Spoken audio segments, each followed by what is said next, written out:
Ser Podcast.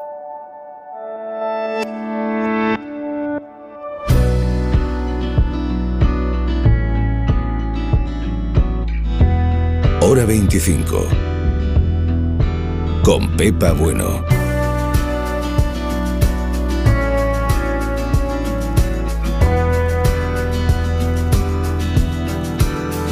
Hace justo un año, lo recordábamos en la portada, el Boletín Oficial del Estado publicaba las normas para que las comunidades avanzaran hacia la llamada nueva normalidad. ¿Se acuerdan de aquello, verdad? Parece que ha pasado una eternidad, pero solo hace un año. Veníamos de un confinamiento domiciliario muy duro que obligó a muchos familiares a estar separados. Las videollamadas nos dieron la vida y también se la dio, y de qué manera, a un paciente que en aquellos primeros meses de la pandemia ingresó en la UCI por COVID. Estuvo varias semanas en coma y su cuerpo comenzó a reaccionar cuando una enfermera le puso el sonido de la voz de sus hijos. Esa enfermera es Meritxell Pérez, trabajadora del Hospital Sant Pau de Barcelona. Buenas noches, bona nit, Meritxell. Hola, buenas noches. Y ese paciente es Xavier Ollé. Xavier, buenas noches, bona nit. Hola, buenas noches. Xavier. Muchas gracias por esta entrevista. Tú ingresaste en el hospital el 19 de marzo del año pasado con mucha fiebre, pero no sabías que era coronavirus lo que tenías, ¿verdad? Exactamente. A mí me habían vacunado hacía unos días y pensaba que era una reacción de la vacuna de la neumonía. Claro que siempre me decían que era que esta vacuna era para bebés y que esta reacción para mí comenzaba a ser un poco extraña. ¿Y cuál es? Y entonces fue cuando llamé al centro de atención de primaria. Uh-huh. Y rápidamente, por las preguntas que me hicieron, no por nada más, sino por las preguntas que me hicieron, no sé qué contesté, pero a los 5 minutos tenía una ambulancia debajo de casa. ¿Y te llevaron al hospital? Exactamente, llevaron al hospital. Yo seguí con mi historia, que era una reacción de la vacuna. La doctora que hace la criba y que de esto, me dijo que tenía que hacer un análisis, etcétera. Solo recuerdo de enviar un mensaje diciendo: estoy a la espera de que me lleven de una cama en planta, y ya no sé más. O sea, a partir de ese momento no recuerdas nada. Nada, o sea, no recuerdo nada. O sea, creo que recuerdo algo que me afectó mucho, que me hicieron como un escáner, un RM, una resonancia magnética, pero bueno, fue fatal porque en mi sueño estaba encerrado, no podía salir, no podía tocar el timbre. Fue una tensión terrible. O sea, no sé si era sueño. Creo que fue verdad, o sea, para mí hay trozos verdad, trozos de sueño, en que la realidad queda completamente desfigurada. Esa parte de la historia que tú no recuerdas se la vamos a preguntar a Meritxell. Cuando Xavier llega a la UCI, tú trabajabas allí, Meritxell, y él estaba mal, ¿verdad? Estaba en coma. Sí, bueno, a mí, a través de una amiga, fue cuando descubrí que era el paciente que yo llevaba se llama Xavier Ollé, porque desde otra amiga lo estaban intentando saber de él, y estaba allí ya intubado cuando lo vi la primera vez. Intubado en lo peor de la pandemia, cuando teníamos mucho desconocimiento en realidad de lo que estaba pasando, y él estaba mal y tuvo incluso un infarto, ¿verdad? Sí. Durante la evolución que estuvo ingresado, pues tuvo un infarto. Sí que al principio no estaba el pronóstico era siempre grave, pero no estaba tan mal, y fue un día que estaba haciendo hemodiálisis y haciendo yo la extracción de sangre, pues hizo un infarto. Sí. ¿Cómo se te ocurrió, Meritxell, la idea de ponerle audios con la voz de sus hijos? Bueno, yo leí artículos relacionados con que el sentido del oído es lo último que se pierde en todo momento. Entonces, un paciente en coma inducido, pues el oído no sabe si lo ha perdido o no, pero hay estudios en América que sí que han hecho que los pacientes no se estimulaban con estímulos así, con audios y bueno, y entonces yo al leer esos artículos, bueno, los tenía en casa y pensé que él estaba mal.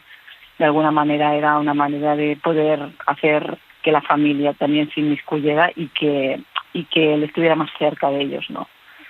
Y así lo hice. O sea, que llamaste a los hijos y le pediste que grabaran No, ¿qué? ¿O no? Yo no llamé a los hijos, porque yo no conocía a los hijos. A través de una amiga, o sea, era una comunicación a través de una amiga mía que trabajaba, o sea, que fue la que se puso en contacto con una amiga de los hijos, y ella les pidió la petición mía que fuera que le enviaran unos audios positivos para animarlo.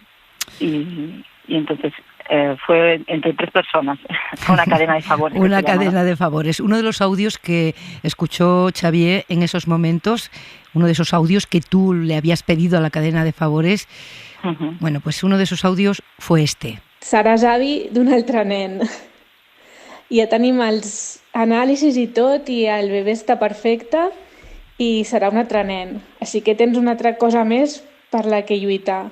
Xavier, tu hija Laia te estaba contando que ibas a ser abuelo en ese audio que envió. Exactamente, me estaba diciendo que tenía, que tenía un niño, que iban a ser 2 niños, porque primero Adrián ya estaba ya más avanzado, se llevan 5 meses. Lo cierto es que ahora de profesión soy abuelo. ¡Qué alegría! Al 100%. Así que tu hija Laia estaba embarazada en aquel momento y también la mujer de tu hijo, ¿no? Exactamente. Ajá. La mujer de mi hijo, Alejandra, está en Brighton, en Inglaterra. Aquello de que le faltaba un mes. Lo cierto es que cuando yo me desperté, lo primero que pregunté es si era abuelo. Y bueno, se ve que Adrián lo que hizo fue esperarse un poquito para saber que estaba bien, para salir al mundo. Para salir al mundo. Y Laia además embarazada. Meritxell, tú le pones esos audios a Xavier y ¿qué pasa? ¿Y qué pasa? Bueno, pues la primera vez que le puse el audio, le habían puesto un tratamiento para poder eliminar las toxinas, y entonces ese tratamiento hizo efecto a los 20 minutos de escuchar el audio. El tratamiento lo había administrado por la mañana a las 10 de la mañana, a media mañana, y yo el audio se lo dejé escuchar por la noche cuando yo trabajaba. Bueno, cuando yo trabajo, hoy no, pero habitualmente en turnos de noche. Y a los 20 minutos de escuchar el audio fue cuando hizo efecto. Yo la verdad me quedé un poco sorprendida porque pensé, pues será que sí que ha hecho efecto, ¿no? Pero cuando empezaron a desintubar, entonces el paciente está como semi-inconsciente y se lo volví a dejar escuchar. E inclusive le hablaba y le decía, mira que tus hijos quieren verte, la Laia está embarazada, el Sergi va a tener el bebé, y digo, mira, escúchalos. Y entonces los puse otra vez. Y cuando escucho a sus hijos, pues yo tenía las manos de cogida, una mano, y me apretó. Y al apretarme, pues me di cuenta que me había escuchado y que lo que quería era vivir. Sí. Qué emoción, ¿no? Me imagino la emoción que sentiste en ese momento, Meritxell. Sí, me pusieron los pelos de punta, de verdad. O sea, fue impresionante. Sí. ¿En los 20 años que llevas como enfermera habías visto algo así? No. No, y me gusta mucho la enfermería. Yo creo que toda la persona que se dedica al mundo de sanidad lo utiliza se pone por vocación y lo llevas dentro, entonces, pero es que aquel día vuelves a revivir el por qué habías elegido esa profesión. Y sí que es verdad que yo puse mi granito de arena con los estímulos auditivos, pero está claro que la medicación y todos los profesionales que estábamos en ese momento alrededor, pues está claro que somos todos los que hicimos esfuerzo porque Xavi esté aquí con nosotros, que yo lo estimulé auditivamente, pero la medicación hizo su curso y los cuidados de todos mis compañeros y a nivel médico y de enfermería también, está claro.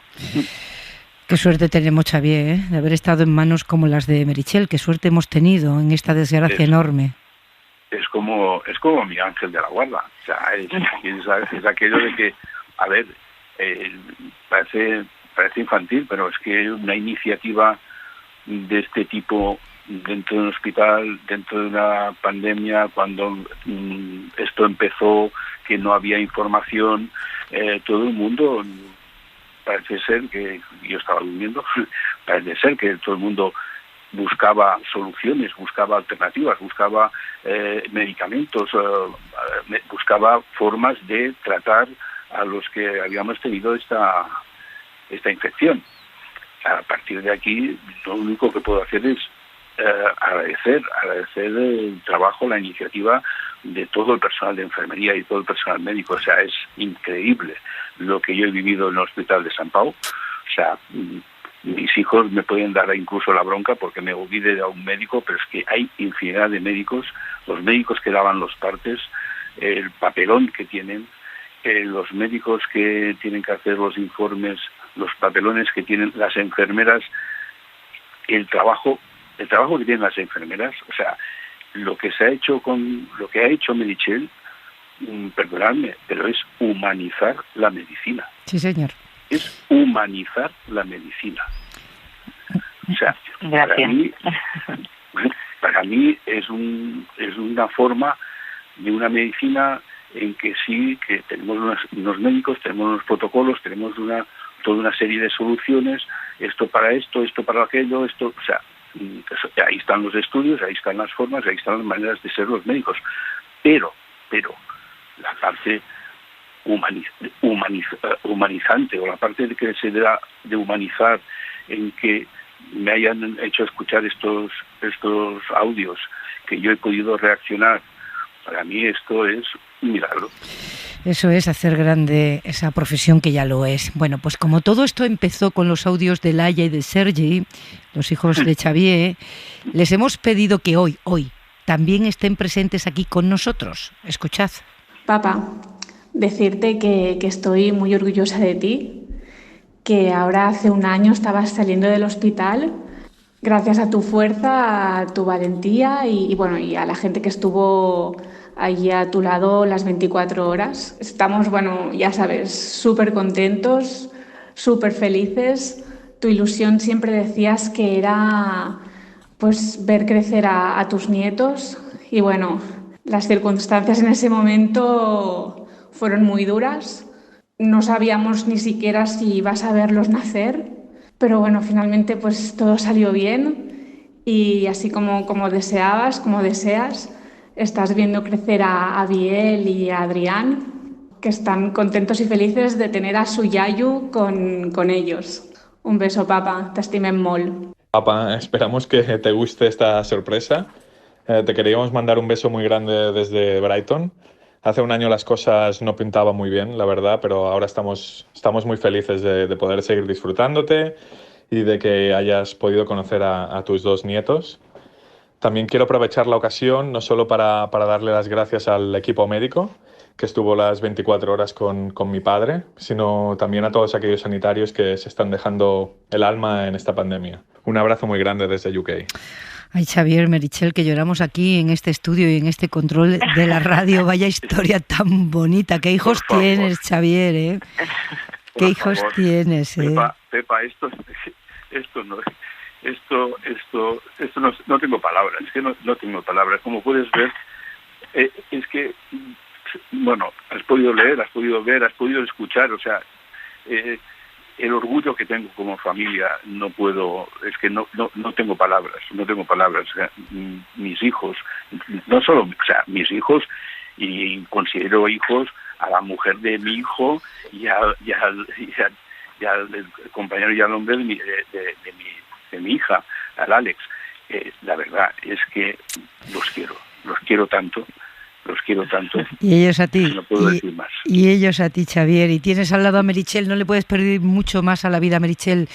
Muchas gracias por todo. A vosotros por darle tanta visibilidad a este hecho. La verdad, yo lo hice con el corazón para ayudar a una familia, para ayudar a un paciente y bueno, porque era un momento muy duro y muy fuerte ver a una familia tan separada, tan desunida por la situación, y me daba mucha pena. Muchas gracias a vosotros. A ti, Meritxell. Xavier, a recuperarse del todo y a disfrutar de esos nietos, ¿eh? Muchas gracias, Pepa, de verdad que estoy contento. Gracias por vosotros por dar este apunte, porque al fin y al cabo el mérito lo tienen todo el personal médico y enfermeras. O sea, pensar que yo estaba dormido, o sea, yo estaba luchando por mí mismo, estaba dormido, no era consciente, no, a veces todavía me dicen, es que no eres consciente de lo que has pasado. Por eso a veces hablo y pienso que cuando yo estaba dormido, ¿qué estaban haciendo? ¿Qué estaban pensando? ¿Cómo estaban luchando? Pues ahí lo tienes, luchando por ti y con esa enfermera al lado. Abrazo a los dos.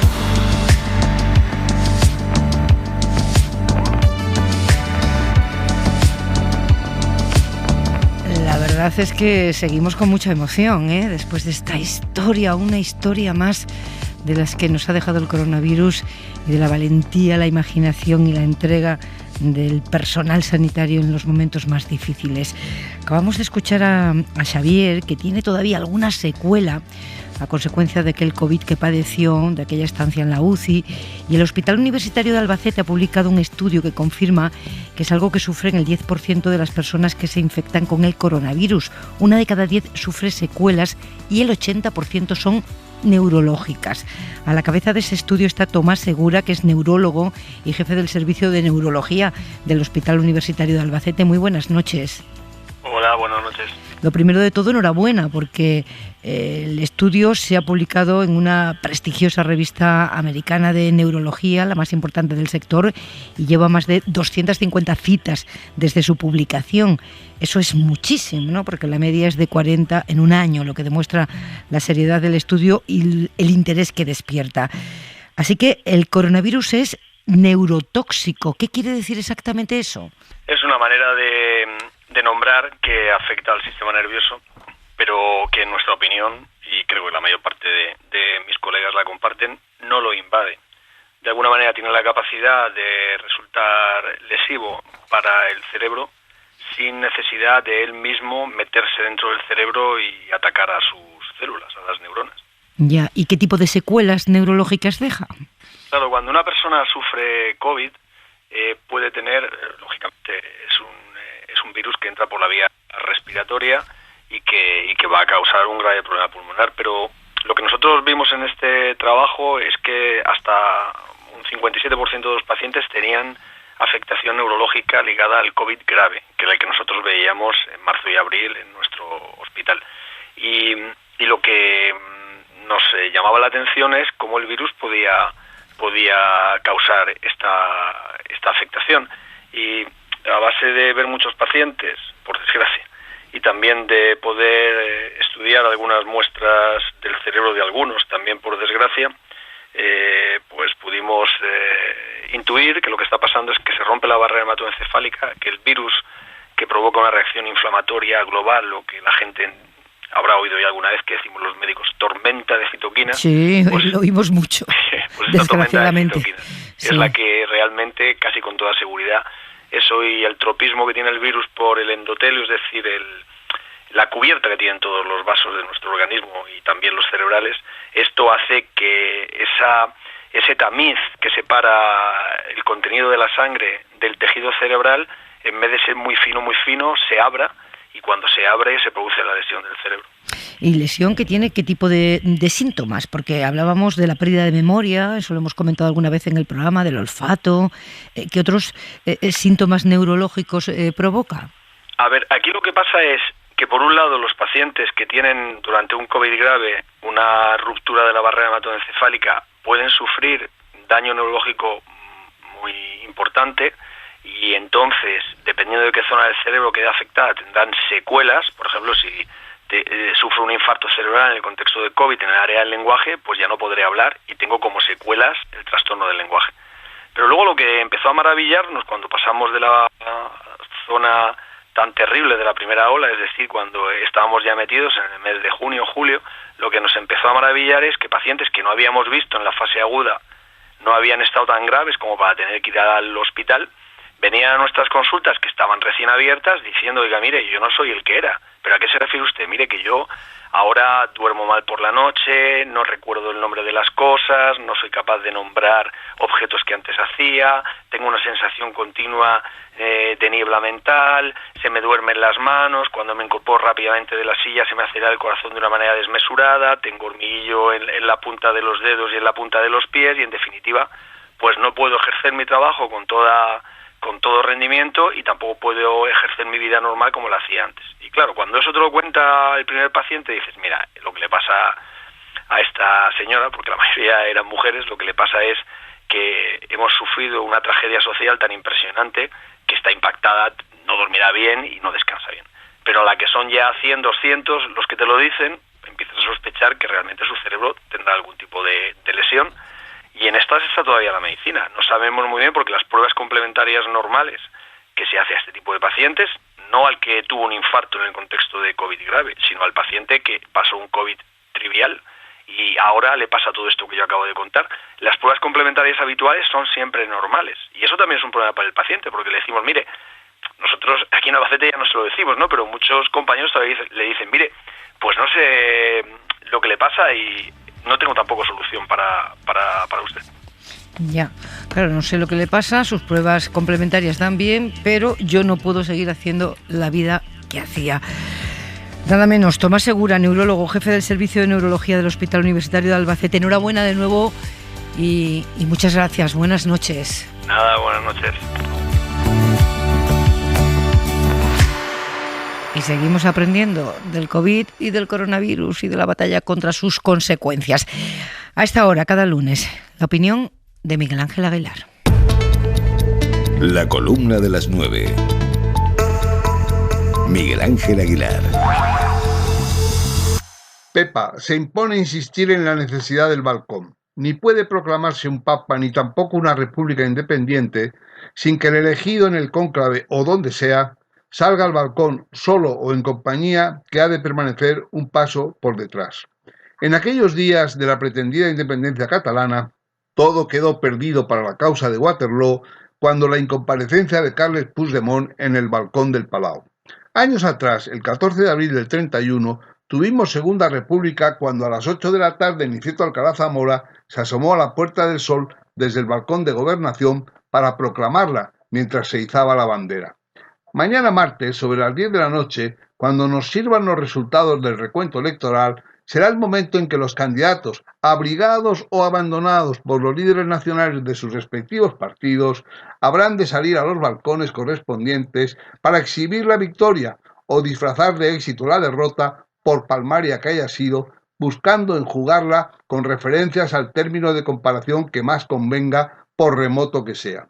Todo confirma que, una vez más, las balconadas se han dispuesto en función de las expectativas. Por eso, el interés de un recorrido de vísperas que permitiera observar los preparativos en Ferraz, en Génova y en todas las demás sedes partidarias. Enseguida se comprobará que a partir del miércoles 5, todo lo que se jaleó para ganar votos se erige en dificultad para gobernar. Atentos.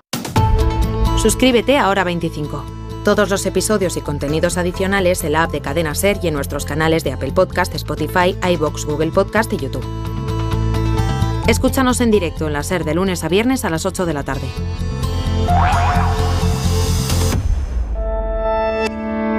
Cadena SER. La radio.